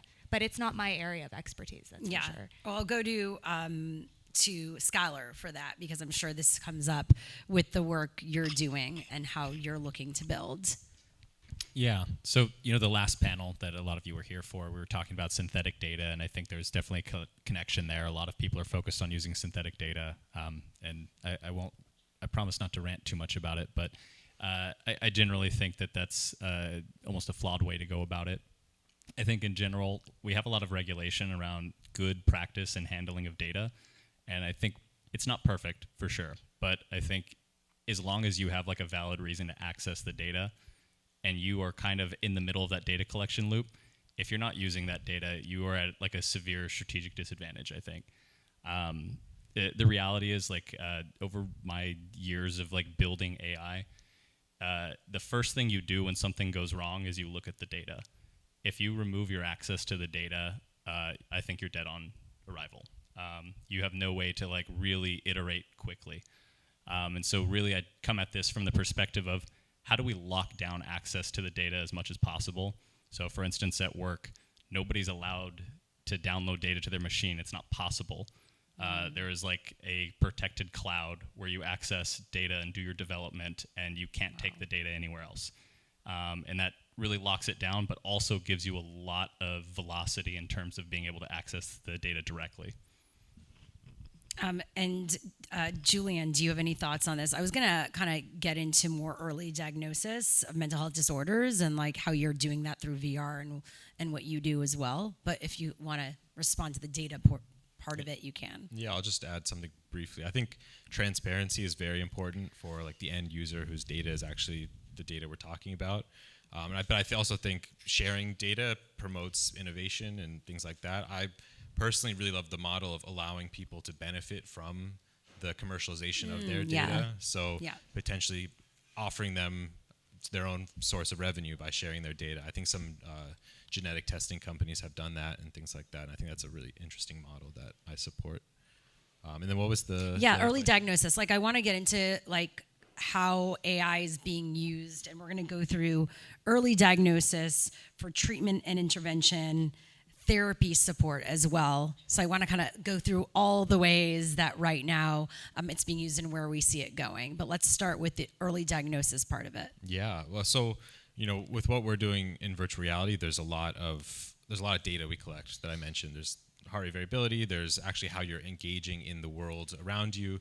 There's how your body is then responding to the signals there. And I've seen, not us doing this right now, but other companies as well, being able to put those signals together to do diagnosis of whether it's a psychological condition or a mental health issue, but then also seeing AI being used through other biomarkers that might be available. We were just talking outside about a company that's using the sound of you peeing, so your urine in the toilet, and being able to parse out biomarkers related to your health from that data based on that sound signal. So I think AI gives us like a really strong way of doing early prevention as well as early detection based on just the way you use the things around you in the world. Yeah, Carmine, we were talking about, was it you invested in a company, was also your voice, or you were looking at that? Yeah, so for the upcoming accelerator, we're going to have one that's doing vocal biomarkers. I really think the future of it is going to be multimodal. So things like what Julian is talking about, you're going to have passive. There have been companies that have tried to do, how you're using your phone can be an indication. What is your social connection? Are you chatting with people? Are you texting? Do you have phone calls? What's the amount of movement that you're doing in a day? So I think things like vocal, written, with natural language processing, some of the more passive things, and then obviously bringing in some of the more like brain scans and then blood test, and really bringing in all these things into one is going to be, ultimately where it goes. Sam. Oh yeah, you're sharing the mic. Yes. Yeah. Just keep it on. We'll keep it on. Yeah, I mean, it's funny because I come from this, I guess, science background where you would think that the biomarkers that I'm thinking about, or the type of data that I'm thinking about all the time, is just biological. But you mentioned, using behavioral data first to kind of look at maybe some trends and patterns, and then perhaps using blood tests and imaging as confirmatory analyses. I am seeing some companies looking at developing more advanced blood-based biomarkers for not just the prediction of treatment response, but early diagnosis. There's a company in San Francisco called Circular Genomics that is trying to do this right now. There's also another company that is a very early stage spin-out company out of MIT. They're trying to essentially use VR in combination with a static set of diagnosing criteria based on the Diagnostic Statistical Manual, which is psychiatry's, be-all, end-all manual for diagnosing, to triage and pre-diagnose patients using VR before they actually see a therapist, because in reality there's a huge bottleneck in terms of waiting for an appointment to get diagnosed by a psychiatrist. So I think this is pretty interesting. Yeah. But yeah, that is really cool. Yeah, Skylar, what are you guys doing at Health Rhythms? Yeah, so as it pertains to diagnosis, I think AI has a big move to make there. When we think about depression, about 66%, depression is 66% under or misdiagnosed. And so there's obviously a huge room for improvement there. And I often say in mental health, the bar's on the floor. Very often, what you have to do to make something better is not much. So, if you were to look at if you are familiar with diagnostic benchmarks for physical health, the diagnostic benchmarks we have for mental health are way lower, generally speaking. And you mentioned the DSM. The person who led the task force around the DSM-5 is one of our co-founders, and so we never hear the end of like some of the challenges with it. And so so I think there's definitely a huge room for improvement, and obviously I think AI can help with that early detection. Really, want to connect back to like underrepresented though. I think it's not the case that 66% is uniformly distributed across the population. Often it's like concentrated in places where people are not getting into the clinics, and so I think that there's like a human problem to solve here too. Yeah, so I guess how do we combine that? Is the future a combination, or is it purely technology? I think technology alone can't solve anything. I'm a big proponent, like, I mentioned in this synthetic data panel before, a lot of people spend a lot of time and energy on like, how can we use these fancy techniques to like generate synthetic data that's realistic? And I feel like I'm just screaming in the background saying like, why don't you go into the communities and like figure out how to like get these people engaged and figure out, because often these are like cultural differences. And we're starting from a standpoint of like not understanding what those differences are and thinking we can throw technology as a Band-Aid on top of it. Yeah, and a lot of times we forget that a lot of people don't even have access to any tech, right? A phone, Wi-Fi, like any of it. So how are we even supposed to get to them if they don't even know it exists? The digital divide is really real. The company I was at before, MindStrong, tried to monetize through Medicare Advantage. Using, if you're familiar, risk adjustment factors. So essentially, you get paid for helping people that are covered under Medicare. But they were trying to do a similar thing with all this passive sensing from phone technology. People 65 and up often don't carry their phone with them. And so their entire strategy just didn't work. Wow. Julian, what about you with what you're doing? How do you measure success? I think this is a thing I talk about with a lot of people, including when it comes to mental health and using all these innovations. How do we measure success? Yeah, so for us, success is pretty easy to measure in terms of we send out surveys to our users, we see how they respond. We're using validated surveys around pain or anxiety, even looking at surgery intent, so the likelihood that someone feels they'll have a surgery to address their pain. To actually move the needle on that, though, I think there's a very large funnel that you can address at different steps. So one we were just talking about is kind of, how do you get people to know about it? The second one is that how do you actually get people to engage with it? Next one is how do you actually make what they're engaging with better and more effective? And third is then how are you actually getting more reliable reporting from the users? And I think there's every step along that funnel can be addressed and improved by AI, whether it's engagement strategies, whether I was just talking to a company that does AI phone-based surveying. So, for clinical trials and things like that, not having to rely on human manpower to call people and get their results, but being able to do that through an AI. So I think, and then obviously the therapy itself can always be enhanced, and we always think about whether it's right to include AI yet, whether it's not. There's so many different nuanced factors to the population we serve that it's hard to know exactly what will move the needle for one person. It might move it the wrong way for another person.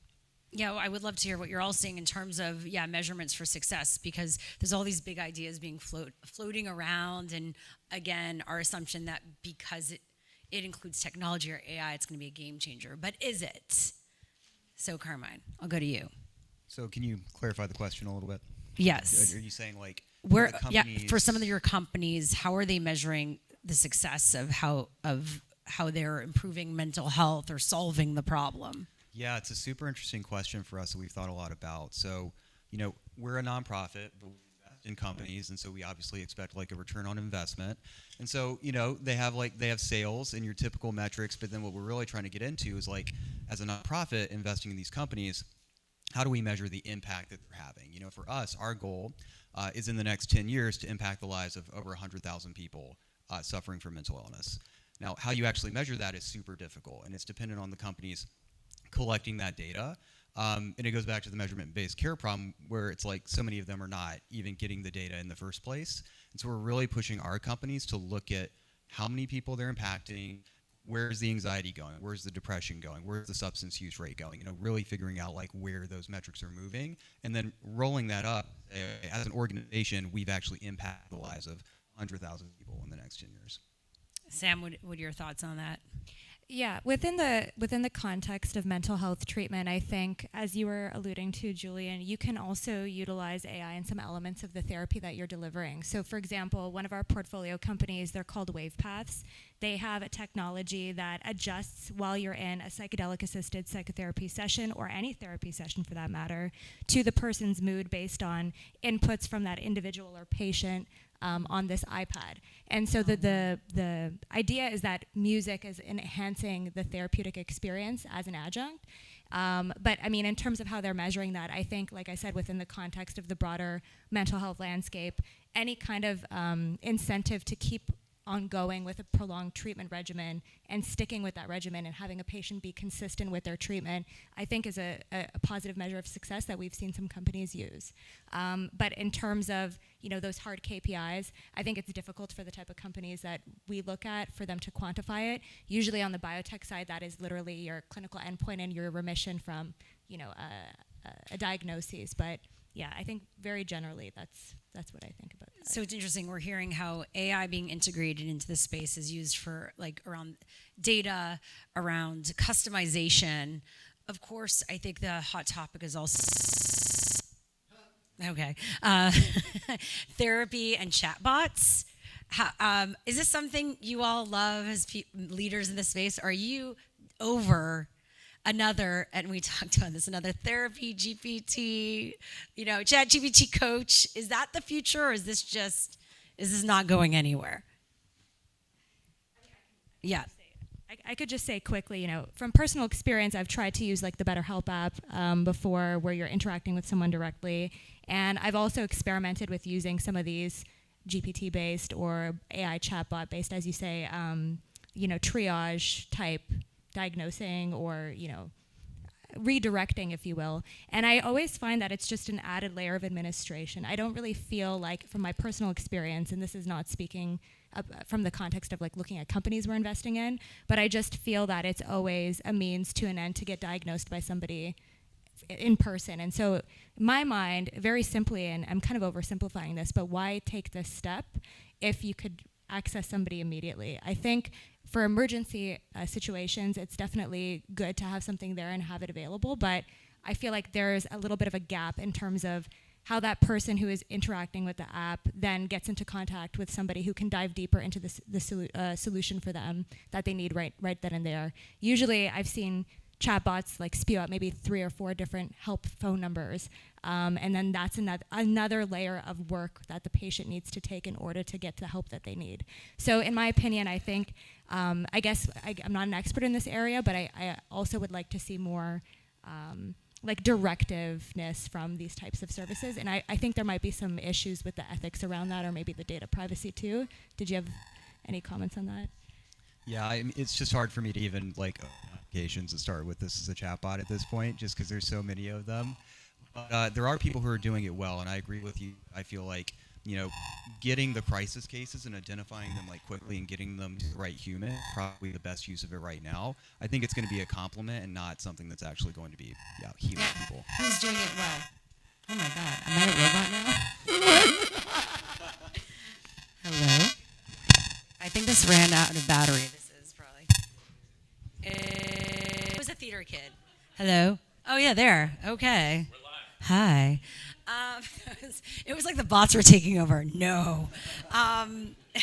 Yes, so we were talking about, first, what companies doing it well, and then I want to hear from you, Skylar and Julian. Yeah, I mean, we had the founder of Wobot come out and speak to the accelerator, and I think that they take a really good approach, and they're a company where they completely understand that it's a human plus machine, situation. So I think they're doing a great job of it. And then there's some early stage companies we're looking at for the next accelerator, where they're really bringing in a lot of different modes, like I was saying before, the video, the audio, the text. They're bringing all this in together and like using that to actually have some like relevant suggestions for people. And of course, then the tricky thing is like they don't have access to enough data to like make it super meaningful right now. But I feel like those are the companies that are going to do really well. Yeah, I really want to jump back to the bar is on the floor. There's so many people that don't have access to care. Quick stats, about 20% of people experience a mental health issue within a year in America. 59% of those people receive no care. About 84% of that is due to attitudes. And 50% of that is people saying they want to handle it on their own. So there's a whole giant set of people who probably aren't going to go through traditional means. And if this is something that opens them up to some care, I think there's a question of that might make sense. And also people who would just broadly otherwise wouldn't have a care option. That being said, I'm not very excited for this, at least in the phase we're in of the industry cycle right now. I have taken calls with 10 different people trying to build therapy chatbots, and I really don't think any of them have any clinical guiding or backing, and that concerns me. What, you don't think the GPT that goes through the, I don't know, doctor, becomes a doctor is good enough? It's better than me, we'll say that. Well, you know what? It has been problematic. There's been a few stories of people using it, and then the chatbot or GPT. I don't know if it was only ChatGPT, the OpenAI, that did this, but leading these people to do not such good things, actually. So that's my biggest. So, what about you, Jillian? Yeah, well, I think I agree with what Skylar's saying in terms of access. I think access is huge. I think a chatbot helps speed that up and can help point people in the right directions.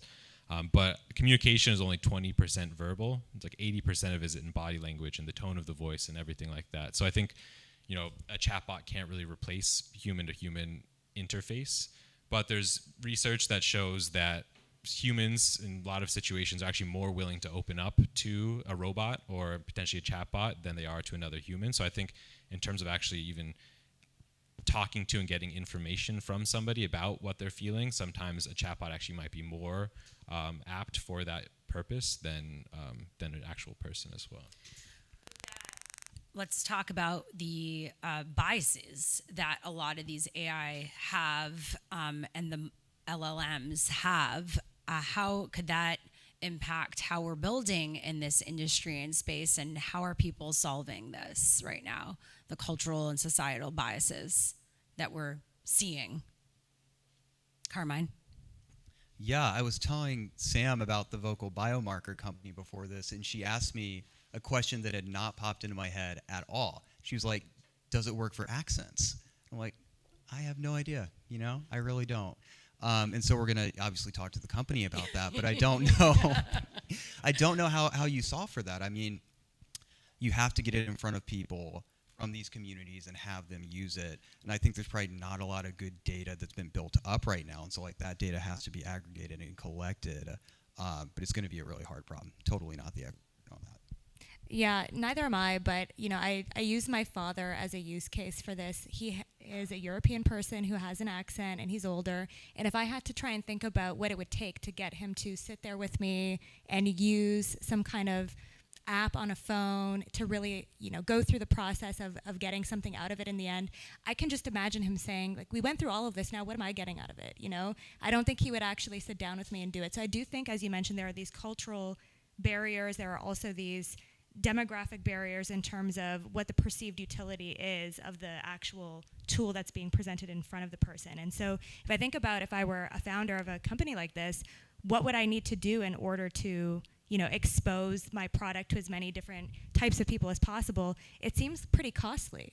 So I don't know if there are nonprofits. I don't know if any of you know if there are nonprofits that are doing this type of work, but I would assume that nonprofits probably have a good chance at trying to use their reach for that type of thing, trying to really get products out into the ether in different ways. Yeah. Well, the idea is if we're pulling from the internet and social media, and that inherently is flawed or bad, then what are you going to come up with on the other side, right? Is also something flawed and bad. Skylar, how are you dealing with that?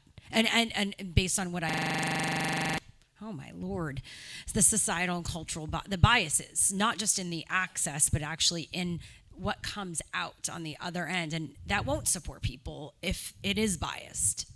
Yeah. So anytime somebody tells me they have a new AI or machine learning model, the first thing I ask is, where doesn't it work? And if you can't answer that question, I don't want any part of it.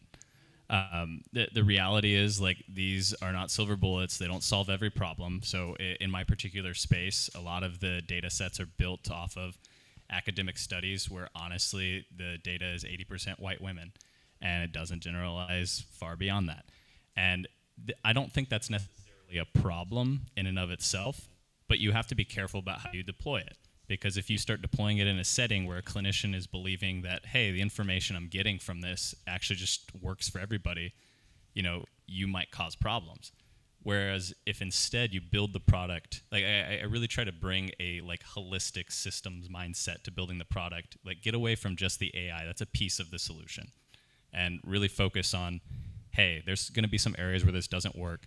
How can I add additional data, context, information so the clinician can interpret, or even the patient, interpret this information in a meaningful way?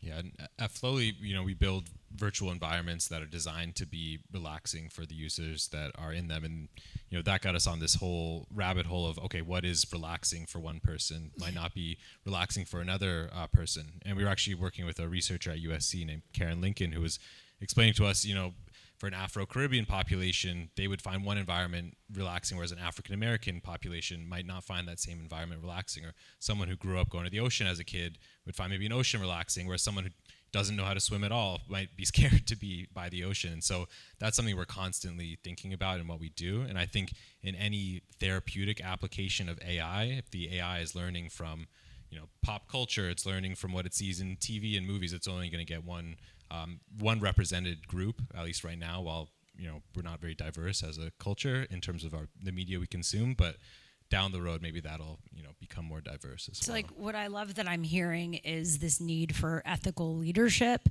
and this fusion of, you know, the tech tools, the innovative tools with the people behind it, making sure we're doing the right things. And so like AI is not going to necessarily take over. Like, is this something you're each worried about in terms of what you're building in your job even, or should the mental health industry be worried about losing their jobs, right? I don't feel that is the case, including from discussions like these. It's clear that we need both, but what are each of your takes on that? Yeah, I mean, I definitely don't think mental health professionals need to worry about losing their jobs to AI because it's going to be a complementary solution, I think, in a lot of cases. I think there's just like bigger questions around with AI automating a lot of different jobs, especially, you know, a lot of blue-collar jobs. Like, what happens to the mental health of people who do get replaced by automation? I've been spending a lot of time thinking about that, and it's just like, that's going to cause, you know, an even larger uptick in the mental health issues that we're seeing now when potentially millions of people are getting put out of work over the coming decade. So I certainly don't have an answer for that, but it's something that I'm concerned about. Yeah, I feel like AI won't replace a good psychiatrist or won't replace a good therapist, but it might replace a really bad one. Where I am certain that we can train an AI to understand the DSM and to be able to diagnose you and you know, prescribe medication maybe based on that. But you know, treatment doesn't just end there, and doesn't just end with, you know, prescribing pills. I think there's so much nuance to how to treat an individual that the AIs these days I don't think can fully grasp at the moment, but maybe down the road, who knows. Yeah, I don't really have much to add, especially after what you said, Carmine. You know, one of the things that I think about in terms of individuals who are getting treatment for treatment-resistant mental health issues is once they're out of this treatment regimen, whether it be an 8-week intensive program with a therapist or some combination with a pharmacologic, or maybe they're at a retreat center, depending on what it is like, how does that individual reintegrate their changed views into their life if they're going back to a bad situation? And so I'm wondering, maybe there's a way AI bots can help there with the maintenance and the continued integration once they go back to their life situation. I mean, I do think it's probably a fact or a stat somewhere, but I'm making an assumption when I say that I think socioeconomic situations and, you know, that potential of losing a job to AI and also the global macroeconomic environment that we're in right now are just like a bad combination in general. So perhaps there is a role for AI there. Yeah, so I think like two things come to mind when I think about this. The first is we have a problem of like data integration in healthcare. So I don't know if anybody has been to like a doctor's office where you like fill out some information on an iPad. That never gets integrated almost all the time. And so it's like, you know, we're talking about like people are afraid that AI is going to have access to like all this data. Like we're still dealing with paper in healthcare. And so at least in some like short-term period, I'm not very concerned. And I think there's a lot of resistance to moving forward in that. The other thing I think about though, in terms of like, is this going to replace clinicians? You know, we already have like a huge shortage of clinicians. Yeah. And when you think about how frequently people see like a mental health clinician, most people that like will see a mental health clinician will see their clinician once in a year. There's a lot that happens in a year. So I think there's just so much of a gap that I can't really fathom that AI is going to replace people yet. We're like not even close. Yeah. Well, I want to open it up to questions. If anyone has questions, okay, yes. Do we have a mic or should we just open it up? Anyone here? Thanks, Julian. Hello, my name's Anthony. I just want to talk about the confluence of these different technologies coming together because a lot of the comments have been AI can't do or isn't doing, but that's only yet, and not too far along they will meet. You won't tell the difference between AI and a person, especially when you start to combine modalities, using virtual reality to meet your therapist or even sure that is a real human being on the other side. And you know, a lot of some mental health symptoms can be alleviated with just providing community and a place for people to go and to talk. And so I'm interested in learning about how can we have more human connection by using technology. Maybe AI is simply helping you match up with the buddy system in town, and that's how you're doing mental health. That's how AI, but it's to get offline. And so how do we use technology to use less technology? I love that question so much. Thank you for asking. Yeah, thank you. I'm talking to a founder right now who is building basically something like that where they're using AI to help small businesses become like that third place more effectively. You think of like coffee shop, yoga studios, et cetera, where all these people come, but like nobody actually like, talks to one another. And how do you utilize these spaces that we already have? So I think that's one piece of it. And I think with AI, you could like really dig into people's like, you know, personality types and different factors of like who they would get along with and like really start making some like interesting matches. There's definitely like a Black Mirror episode about just that. Eventually bad news. Yeah, so I'd say that anytime I'm thinking about, you know, how do we intervene effectively, it really comes from domain understanding. You really need to understand the determinants of health for the particular outcomes that you're trying to drive. So, for instance, when we're thinking about depression or suicidality, loneliness is a huge determinant of that, particularly in like elderly populations and also like younger teens. And so there's a lot of great research that actually shows that, hey, you can drive great interventions by pairing these two groups together. And so I think there's already a foundation of research to support that. And I think, like, as Carmine said, like, there is a way to use AI to kind of, like, speed that up and make it much better. It's like using algorithms for good versus bad. Right now, we think of algorithms as something that's evil. But, like, imagine... What? This is so weird. Maybe I'm like... imagine, you know, flipping the switch, like, throwing it on its head. Like, what's possible when we... you know, create something better with it. Yes, we had, was it, oh my God, we have so many questions. Yes, let's start there and then I'll go down. Hi, thank you so much. Super insightful. Really excited about all the learnings. Is this on? Good, yes. I had a question. This morning, the kickoff keynote was all about like who's going to pay for whatever you're developing. So I was curious across all your companies, like what are successful models, how to run, like to create the business model that has worked, and like what are the things you've tried and that didn't go so well, or what you've seen in your investing and talking to startups? Yeah, it's for sure the number one thing that comes up when we ask the founders what they need help with. First off, a lot of founders, especially coming from academic backgrounds, typically have not thought about who's going to pay for it or in what way. And so that's one of the first things we ask them about in the evaluation process. And for us, we we bring in people from those places. We bring in people from the hospital systems, from the insurance companies, from large employers, and just have them tell them directly, this is who you should be talking to. This is the kind of business model that we invest in. You know, value-based care is now becoming very popular, and so being able to like share the risk with the purchaser, and we educate all the companies on how to do that. So it's really difficult, especially with the insurance companies. They have such a high bar for like the amount of like data and evidence that they need to like adopt something. But if you know how to work through that system from the inside, you can do it. Yeah, well, for most of the companies that we're looking at in the drug development space, there's a little bit of a different consideration because most of the time you go through your typical venture funding life cycle, and then as an early stage biotech company, you hit a point where you need to sell to a pharmaceutical company, essentially. So not really a direct answer to your question, but as an aside, I am seeing a lot of pharmaceutical companies that are investing in digital therapeutics and incorporating artificial intelligence into their clinical trials, which is quite promising because then, you know, down the road, I think that means that it'll just increase over time. So yeah, I'm not a direct answer, but I think pharmaceutical companies in a way could eventually pay for this type of thing in an indirect manner, but eventually, you know, it's all about whether or not the insurance companies will actually reimburse these treatment modalities. Anyone else have any other? All right. We have another question. Yes. Two and then. First of all, thank you very much for all of your insights into the cross-section of mental health and AI and its applications.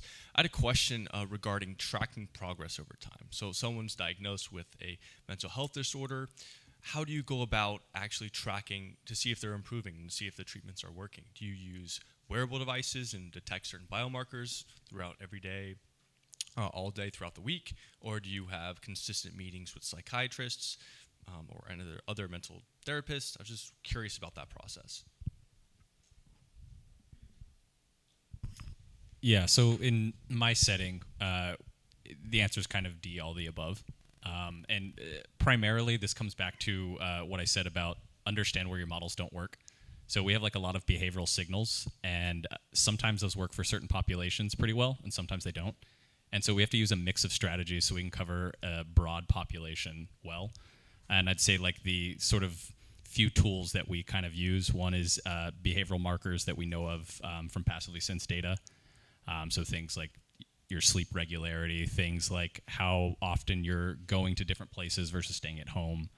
And then additionally, patient-reported outcomes are, you know, a big marker for health outcomes. And then sometimes we have to fall back to clinician ratings because there's a lot of recall bias in patient-reported outcomes. Just to add on to that, we use a lot of patient-reported outcomes. We also have, you know, biometric data we collect in the app that we can generate scores from and things like that. One thing we've seen, though, with the population that we deal with is that sometimes there can be a misalignment of the bio data with the patient-reported outcomes, and sometimes people can get hyper-fixated on their data such that it actually detracts from the therapeutic impact of what they're doing. So they might feel really good after doing a session, but their score is less than it was the day before, and all of a sudden they start thinking, oh, why is that? They get frustrated, they don't understand, and they actually end up feeling worse than they did when they got out of the session. So with everything we do, we're actually very cautious to not give too much data, not give too much feedback to the user, but we're also wanting to let them have an insight and a window into what is happening as they progress through the program. So it's a very fine line, tough balance to draw. I just had a quick question for like workplace stuff because I've been thinking about this. Do you feel like people are less likely, like if you're asking surveys, they obviously want to be anonymous because then it becomes, oh, their employer knows all this stuff. Do you find that to be a challenge, any of you, to, you know, figuring that out? Yeah, works? So kind of even addressing your question, we started off direct to consumer, and then we switched now to selling to employers and health plans and things like that. And people definitely don't want their employers to know their data, know their answers to the survey. So that's something we have to reaffirm, like almost on every question. You know, this won't be shared with your employer. Like, don't worry about that, or at least it won't be shared in an identifiable way. And yet, what are you sure? If we do share data with the employer, that's kind of on a case-by-case basis, but it's usually aggregated and already pre-analyzed, unless they request some sort of de-identified database. Okay. Yeah. Yes, yeah, and then we'll go to you, yeah. Okay, so my question relates to both of you. I know you brought up the point that a lot of patients will only go once to a therapist. And so my question has to do with most physicians like to observe their patients over time and can't really diagnose just based on one visit, whether it's a therapist or a primary care physician, et cetera. So how can AI be used so that you don't want AI to say after one visit with a therapist, for example, that the patient should get psychotropic medication when maybe all they need is cognitive behavioral therapy over the long term. But you can't know that in one visit. So you kind of don't want AI to make that diagnosis just after one visit that they should be on drugs versus how do you do that? That's a great question. Kind of jumping off of what your question was as well, when I think about what we need to do to try and get patients to take ownership of their health more and therefore encourage them to be more consistent with their treatment, I think about building community, which is another indirect way where we can maybe try to facilitate a discourse where it's good to continue your treatment. Obviously, there are cost barriers with going to therapy. And so, as you mentioned, Carmine, I don't think that AI should be used as like a confirmatory diagnostic tool. I think it should be complementary. And I think, if anything, we should maybe try to think about ways primary care providers can introduce tools at the first visit, at that first activation, to encourage maybe some kind of prolonged engagement with the primary care physician, online or somehow. But it is a tough dilemma, that's for sure. Well, also that once you start taking the drugs, your body becomes dependent on them. There are all kinds of side effects. Yeah. So if you can avoid that, it's better than Totally. Carmine, who's the woman that we know that I met at the event that we were going to have on the panel too? That she's doing some amazing work around that. Oh yeah, Morgan Hewitt Yeah, from yeah. Options MD. Yeah, so Options MD, they're working on that exact problem where they're using artificial intelligence to try to triage people to the best treatments. A lot of times with medications, It's trial and error. It's trial and error. Yeah. You got to take 2, 3, 4, 5 drugs over a period of many months, and you're suffering that whole time. So they're really trying to shorten the time based on factors with the person to get them to the right treatment faster and hopefully avoid medication if possible. Just to kind of throw this out there, because our fund invests in a lot of psychedelic medicine. I was going to companies. ask you about how psychedelics just and if AI you have questions come about into play. psychedelics later on, you can come find me. But when it comes to some of these newer frontier treatments that are actually showing more promise clinically, there's a lot of clinical evidence supporting psychedelic-assisted psychotherapy. It's fantastic. It's not an immediate go-to for a huge cohort of psychiatrists as well. And so even though there are definitely options to try and figure out what course of treatment is best, even over a prolonged period, there are still some really viable therapeutic interventions that are slipping through the cracks, so to speak. But I believe Options MD is aware of these options, which is exciting. One other thing I want to add is that... okay. And then we need to go to the other one other question. thing, that a patient's diagnosis today may not be a week from now or a month from now, so they could get better over time, so you can't really do it in one visit. Yes. Do you want to get the mic, and then what time? Yeah. Right. Hi. Thank you so much. Great discussion. I had a question. The firms you're working with, the products you're working on, is there a focus on an integrative approach? Are you working on solutions that integrate with other types of traditional kind of clinical biomarkers and correlations with chronic diseases or hypertension? Is that a space where you see kind of entrepreneurs or innovators looking for patterns in terms of kind of the correlation from mental health to other types of chronic treatments? And is that something that you see people applying AI to for new solutions? Thank you. Yeah, it's actually interesting. We have an example of that, which is we have a provider program, what we do, where we let providers have a kit in their office to use with their patients. If their patients like it, they can give them a significant discount on the subscription and everything like that on the direct-to-consumer side. And one of our biggest advocates was a cardiologist. And we were like, why are you using Flowly? And he said that there was an article that came out in Nature magazine that essentially was really big, very cited, said that essentially chronic stress causes you to be more at risk for just any health condition that you can think of. And so he has all these patients with heart issues and said, first thing I need to do with these patients is I need to make them less stressed. Like, they need to use Flowly, they need to learn how to regulate their nervous system, shift from sympathetic to parasympathetic, and like that will address all these other what are usually considered more physical medical conditions. But I think addressing the mental health will impact any other condition as well. Yeah, just to add on to that, there's this report from Milliman that shows that about 6% of patients that have a comorbidity between a chronic condition and mental health drive about 60% of costs in the healthcare system. So when thinking from a perspective of like coming back to the monetization question, like if you want to like really move the needle, that's a group to start with. Yeah, anything else any of you want to add before? Okay. So 2 more. Can we do 2 more? Oh, time? 2 more. Okay.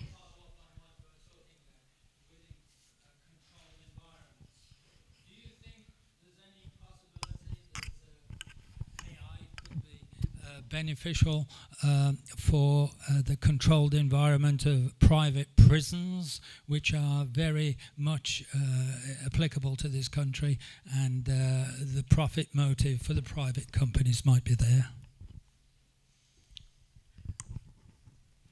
I don't know if any of you, well, mental health in prison, that's a big thing, but yes, I mean, any...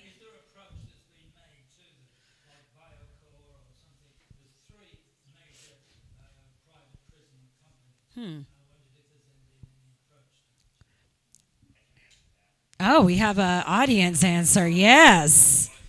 I'm not on the panel, but what's your take? And then we'll go to one last question. Then we need to go. So, unfortunately, I'm familiar with this. Private prisons go to the state in which they contract through, and then they get a flat rate per prisoner, and then they try to not have costs.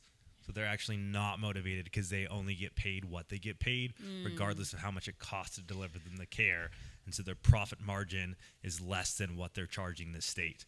And so there would never be a situation in which spending more money would help their profit margin. That's why nonprofits, a lot of the nonprofit sector are doing important work in that case. All right, one more there, and then we got a wrap.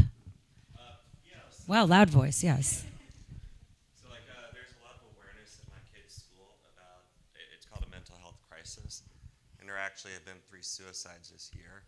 Wow. And it's really a unique population with unique needs. Are there any groups like trying to address it, or? Gen Z, I mean, half the story I know is like a really amazing nonprofit working with Gen Z on this. It's called Half the Story. Check it out.